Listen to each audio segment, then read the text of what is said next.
Fight again recession. So guys, recently आपने भी देखा होगा कि बहुत सारी ऐसी न्यूज़ आ रही हैं related to the recession. So basically आज हम बात करने वाले हैं फुल डॉक्यूमेंट के बिहेव पर। हम डिस्कस करेंगे कि क्या एक्चुअल में रिसेशन का इम्पैक्ट हमारी आईटी ऑर्गेनाइजेशन या आईटी फील्ड में कितना ज़्यादा है, और साथ ही साथ हम लोग डिस्कस करेंगे कि अगर रिसेशन है या आने वाले टाइम पे थोड़ा सा बढ़ता है। बिकॉज यू नो दैट आप भी देख रहे होंगे कि जो मोस्टली ऑर्गेनाइजेशन है आईटी से रिलेटेड, उन्होंने अपनी जो हायरिंग है वो फ्रीज कर रखी है काफ़ी दिनों से। आज हमने कुछ डॉक्यूमेंट्स निकाल रखे हैं, basically on the behalf of document ही हम बात करेंगे कि लास्ट 1 ईयर में मीन्स 2021, दिसंबर 2021 टू टिल डेट में कौन कौन सी ऑर्गेनाइजेशन हैं जिन्होंने ले ऑफ किए हैं, जिन्होंने अपने एम्प्लॉय को फायर किए हैं, तो इनके बारे में बात करेंगे। प्लस डिस्कस करेंगे कि अगर ऐसा कुछ ऐसी कोई सिचुएशन बनती है तो उस केस में आप कैसे अपने आप को प्रोटेक्ट करेंगे, कैसे आप अपने आप को जस्टिफाई करेंगे, और कंप्लीट तरीके से बात करेंगे कि अगर रिसेशन आता है तो कैसे हम अपनी जॉब की सिक्योरिटी को बढ़ाएं, कैसे हम अपने अंदर कॉन्फिडेंस बिल्डअप करें कि कंपनी के लिए हम प्रोडक्टिव बन सकें। तो इन सभी पॉइंट्स के बारे में बात करेंगे प्रॉपर तरीके से। चलिए स्टार्ट करते हैं। सबसे पहले मैं आपको डिटेल्स बता देता हूँ कि वो कौन कौन सी कंपनीज हैं जिन कंपनीज ने फायरिंग की है, जिन कंपनीज ने लेड ऑफ किया है अपने एम्प्लॉयज़ का। तो 8 to 10 डिफरेंट कंपनीज का डेटा मेरे पास है अभी करंट टाइम पे, और कंप्लीट इन्फॉर्मेशन है। और उसके बाद फिर हम लोग मूव करेंगे और डिस्कस करेंगे कि ऐसी सिचुएशन बनती है तो हमें किस तरीके से प्रिपेयर रहना है, और क्या क्या ऐसी एक्टिविटी कर सकते हैं जिससे एटलीस्ट हमारी जो जॉब है वो प्रॉपर तरीके से सिक्योर रहे। तो डेटा के अकॉर्डिंग, वर्ल्ड वाइड डेटा के अकॉर्डिंग, सबसे पहले हम स्टार्ट करते हैं नेटफ्लिक्स से। तो you know very well about the Netflix, एक one of popular O T T platform है। You know that very well कि आई थिंक जितने भी ओ टी टी प्लेटफॉर्म है, नेटफ्लिक्स उसमें टॉप पे रन करता है। वर्ल्ड वाइड इसके कस्टमर्स हैं, वर्ल्ड वाइड इसके यूजर्स अवेलेबल हैं। नेटफ्लिक्स ने अभी तक अपने जो एम्प्लॉय हैं 150 पीपल्स, वो भी कोई पर्टिकुलर एक कंट्री की बात नहीं कर रहे हैं, ये वर्ल्ड वाइड की बात कर रहे हैं। नेटफ्लिक्स ने अभी तक 150 एम्प्लॉयज़ को फायर किया है। सेकेंड है Lido learning, which is the organization to provide online learning. And Lido learning ने वर्ल्ड वाइड बात करें तो अप्रॉक्सीमेटली 150 to 200 के बीच में 150 से 200 लोगों को इन्होंने फायर किया है। 150 से 200 लोगों को फायर किया। और दूसरा इंपॉर्टेंट पार्ट, इसमें कोई क्लियरिटी नहीं है कि वो जो इम्प्लॉय जो जिन्हें फायर किया गया है, जिन्हें लेड ऑफ किया गया है, वो को related to the I T M. Because you know that हर एक ऑर्गेनाइजेशन में आईटी के अलावा भी बहुत सारे ऐसी पोजीशंस रहती हैं, बहुत सारे ऐसे डिपार्टमेंट रहते हैं जहाँ पे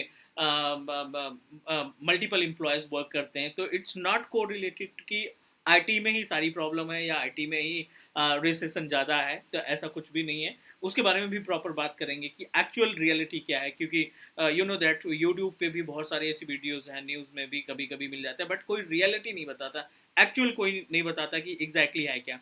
अभी रिसेंटली एक न्यूज़ आई थी कि एचसीएल ने 350 पीपल को फायर कर दिया, या फिर उनको ले ऑफ की नोटिस भेज दी। बट किसी ने भी ये नहीं बताया कि ये जो 350 एम्प्लॉयज़ हैं ये वर्ल्ड वाइड हैं। Because you know that HCL एक बहुत बड़ी ऑर्गेनाइजेशन है।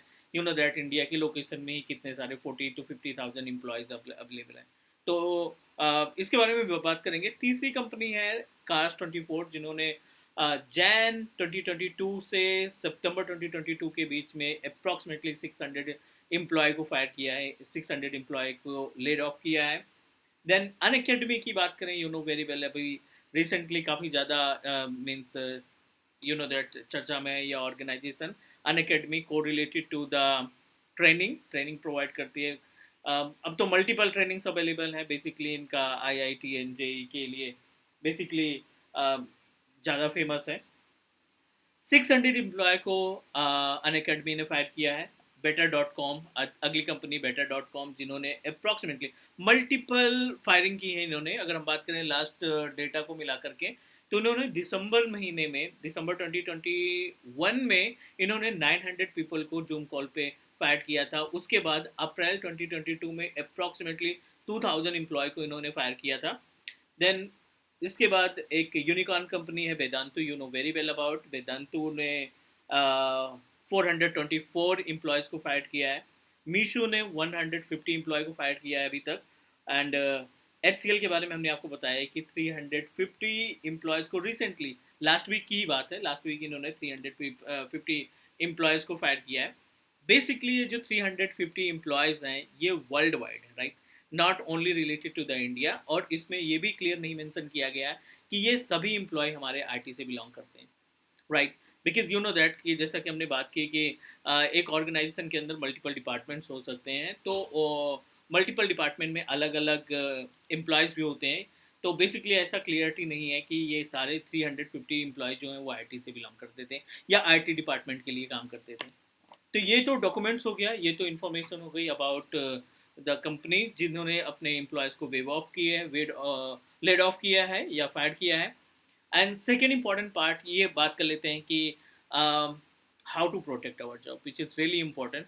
सो गाइज, पहले भी हम लोगों ने डिस्कस किया है, मैंने बहुत सारी अपनी वीडियो में बताया है कि अगर आप आईटी में हैं और आईटी के केस में एक सबसे कॉमन इंपॉर्टेंट पार्ट होता है कि जब तक आप आईटी डिपार्टमेंट में रहेंगे अपने कंफर्ट जोन में कंफर्ट जोन से आपको बाहर निकलना पड़ेगा। आईटी में जब तक हम जॉब करेंगे, यू नो दैट कि we must need to prepare our self.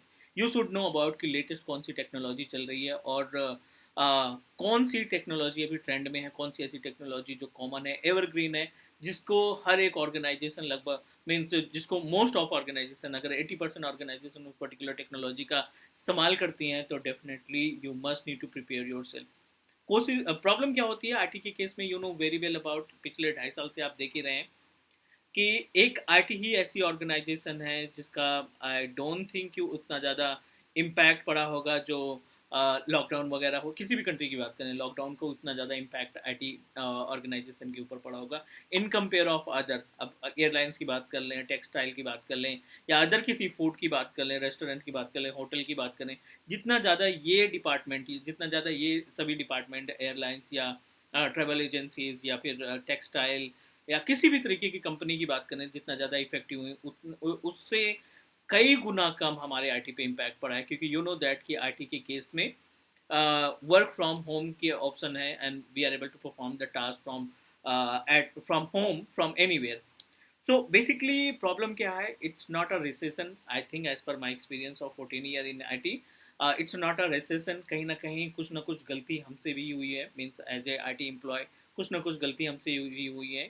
Think about it कि स्टार्टिंग के जब डेज में फर्स्ट टाइम लॉकडाउन स्टार्ट हुआ तो यू नो दैट कि वर्क फ्रॉम होम के नाम से हम कहीं पे भी घूम रहे थे and an number of excuses देना कि हमारा टीम्स नहीं चल रहा है, and facing internet issue, facing power cut issues, an number of activity. तो यू नो दैट कंपनी को सब सारी चीज़ें मालूम रहती है, कंपनी को सब कुछ पता होता है। सो थिंक अबाउट इट कि कहीं ना कहीं जो एक्टिविटी हमने 2 साल में कंपनी के साथ किया है, कहीं ना कहीं उसका एक तरीके से रिवर्स इम्पैक्ट हमारे ऊपर पड़ रहा है, अगर रिसेशन आता भी है या रिसेशन चल भी रहा है तो। एंड शायद इसी की वजह से अभी हायरिंग भी फ्रीज हो गई है। मोस्ट ऑफ ऑर्गेनाइजेशन जो है नई हायरिंग को स्टॉप कर दिए हैं, फ्रीज कर दिए हैं। जो हायरिंग हर महीने 500 प्लस या 1000 होती थी वो बिल्कुल पूरी तरीके से फ्रीज होकर के 50-60 या जिनकी रिक्वायरमेंट है सिर्फ उन्हीं को हायर कर रहे हैं। किसी कंपनी के L2 की रिक्वायरमेंट है या L3 की रिक्वायरमेंट है तो वो सिर्फ L2 L3 को ही हायर कर रही हैं। ऑर्गेनाइजेशन जो है, जो हमारे एंट्रेंस होते हैं, एंट्रेंस को भी अलाउ करना बंद कर रखी हैं, क्योंकि यू नो दैट कहीं ना कहीं एंट्रेंस वाले कैंडिडेट को भी कुछ ना कुछ पे करना होता है। Now think about it, how to protect, how to secure our job. तो बिल्कुल ईमानदारी से आपको सोचना है कि पिछले 1 साल में, मीन्स लास्ट ईयर का और आज की डेट का आप कंपेयर करिए कि पिछले 1 साल में आपने कितनी एक्टिविटी परफॉर्म की है अपने टीम्स में रह करके, या आप अपने क्लाइंट के लिए कितने टास्क परफॉर्म किए हैं और आप कितना कंफर्टेबल तरीके से अपना पिछला साल बिताया है। See what happen in case of enterprise environment, अगर हम किसी पर्टिकुलर टीम का मेंबर बन जाते हैं, लाइक ऐसा एडी की टीम है या ऑफिस 365 की टीम है या VMware वर्चुअलाइजेशन की टीम है और उसके हम पार्ट हैं, उस टीम्स के मेंबर हैं। सो यू नो दैट आपको केवल एक ही तरीके के टास्क मिलते हैं, हम एक ही तरीके के टास्क परफॉर्म करते हैं। मीनिंग है इसकी, पिछले 1 साल में आपने कौन सी नई स्किल अपने सीबी में, नॉट ओनली दे सीबी, आपने खुद के अंदर कोई कौन सी नई स्किल आपने ऐड की है। You just need to think about it. Mostly होता क्या है कि ज़्यादातर हम जब एक कंफर्टेबल एरिया में पहुंच जाते हैं, किसी एक पर्टिकुलर टास्क में पहुंच जाते हैं, तो माइंड में तो रहता है कि हाँ ये भी करना है, वो भी कर लेते हैं, ये भी पढ़ाई कर लेते हैं, ये भी सर्टिफिकेशन कर लेते हैं, बट हम इनिशिएट नहीं कर पाते, हम शुरुआत नहीं कर पाते कि हमें कैसे तैयारी करनी है, कैसे स्टार्टअप करना है। सिर्फ हम सोचते रहते हैं, कभी भी इम्प्लीमेंट नहीं करते हैं। बट नाउ डेज अगर अभी आप अपनी जॉब को सिक्योर करना चाहते हैं, तो सबसे पहले आप अपने खुद से अपनी जॉब को जस्टिफाई करेंगे। I am not talking about कि आपको किसी टीम लीडर को इन्फॉर्म करना है या आपके मैनेजर को इन्फॉर्म करना है। You just think about it, आप अपने आप से पूछो, आप अपने आप से डिस्कस करो कि हम अगर इस पोजीशन पे हैं, इस पर्टिकुलर जॉब में हैं, तो इस वजह से ये रीज़न है जिसकी वजह से हम अभी तक इस जॉब में, means you need to justify yourself. आप अपने आप को जस्टिफाई करिए। सेकेंड इंपॉर्टेंट पार्ट, आपको खुद ही आइडिया लग जाएगा कि हमें क्या करने की ज़रूरत है, और पिछले 1 साल में हमने क्या किया, पिछले 2 साल में हमने क्या किया, हमने वर्क फ्रॉम होम का कितने अच्छे तरीके से मिस यूज़ किया है, वो भी हमें सब कुछ मालूम है। So I don't want to explain more, because it's fully depend upon your, it's fully related to you, तो डेफिनेटली अपने बारे में हम ज़्यादा तरीके से, अच्छी तरीके से जानते हैं। सो यस, रिसेशन है कहीं ना कहीं, बट इसका इम्पैक्ट उन्हीं पे पड़ेगा जो अपनी जॉब को प्रॉपर तरीके से जस्टिफाई नहीं कर पाएंगे।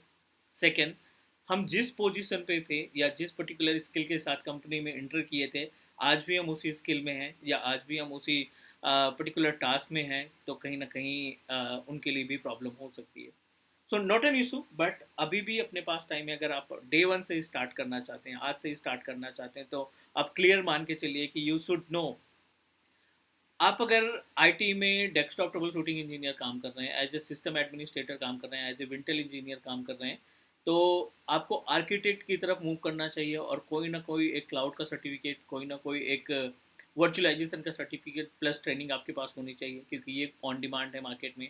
अगर आप डेटाबेस से रिलेटेड हैं, एसक्यूएल में आपका अच्छा खासा, you know very well about the SQL services, तो you must need to know about the Dynamo DB, Cosmos DB, क्योंकि डेटाबेस भी as per the market requirement कई पार्ट में डिवाइड कर दिए जा चुके हैं। SQL database, no SQL database, तो यू शुड नो अबाउट कि जो लेटेस्ट डेटाबेस है उनको किस तरीके से हम अपने ऑर्गेनाइजेशन में इस्तेमाल करके एक अच्छा खासा मीन्स मैनेज कर सकते हैं इन्वायरमेंट को। प्लस अगर आप डेवलपमेंट से रिलेटेड हैं, डेवलपमेंट इन द सेंस आप गेम डिज़ाइन करते हैं, एप्लीकेशन डिज़ाइन करते हैं, या आप वेबसाइट डिज़ाइन करते हैं, तो इन सभी पार्ट के लिए आप बहुत ही स्मार्ट तरीके से आप टास्क परफॉर्म कर सकते हैं। एज्यूर के पास डेवलपमेंट का पार्ट है, अमेजन के पास डेवलपमेंट का पार्ट है, गूगल के पास डेवलपमेंट का पूरा प्लेटफॉर्म है। तो जो टास्क आप एस डी के इंस्टॉल करके, जावा इंस्टॉल करके आप ऑन प्रोमाइसिस पे परफॉर्म करते थे, आप वही एक्टिविटी आप डायरेक्टली गिट हब के थ्रू या आप डायरेक्टली एज्यूर पोर्टल के जरिए, अमेजन के पोर्टल के जरिए आप टास्क परफॉर्म कर सकते हैं।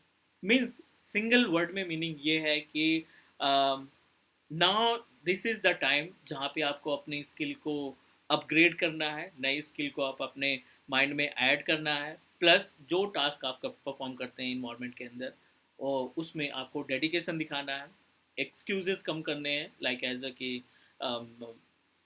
नेटवर्क इशू या वर्क फ्रॉम होम कर रहे हैं, नेटवर्क इशू या फिर टीम्स इशू या सिस्टम इशूज़, हार्डवेयर इशूज़, ये सारी चीज़ें हमें स्टॉप करनी होगी। So guys, this is the basic information, डरने की कोई ज़रूरत नहीं है यहाँ पे। अगर आपके पास अगर आप अपनी जगह पर क्लियर हैं, तो कोई भी इम्पैक्ट आपके ऊपर नहीं पड़ेगा रिसेशन का, no worry about it. And second important part, teach me cloud आपके पास है ही है, an number of video, 500 plus videos हमने फ्री ऑफ कॉस्ट दे रखी है। आप एक एक सीरीज उठाइए, उस पर स्टार्टिंग करना है स्टार्ट कर दीजिए। जो टॉपिक आपका क्लियर होता है, आप उसको अपने सीवी में राइट करते जाइए कि एज में मेरे को ये पता है, VMware में ये आता है, या सर्वर में ये चीज़ें आती हैं। तो you just need to make a changes, you just need to add more technology on your CV, and definitely आप अपने वर्क कल्चर में भी इसको इन्वॉल्व करेंगे। सो दैट्स इट गाइड, ये थोड़ा सा इन्फॉर्मेशन हमने कलेक्ट की थी, जो सोचा कि आपके साथ शेयर कर दूँ। बाकी हेडेक लेने की कोई ज़रूरत नहीं है। एंड डन, इतना ही। Please do subscribe Teach me Cloud. Thank you, take care, bye bye.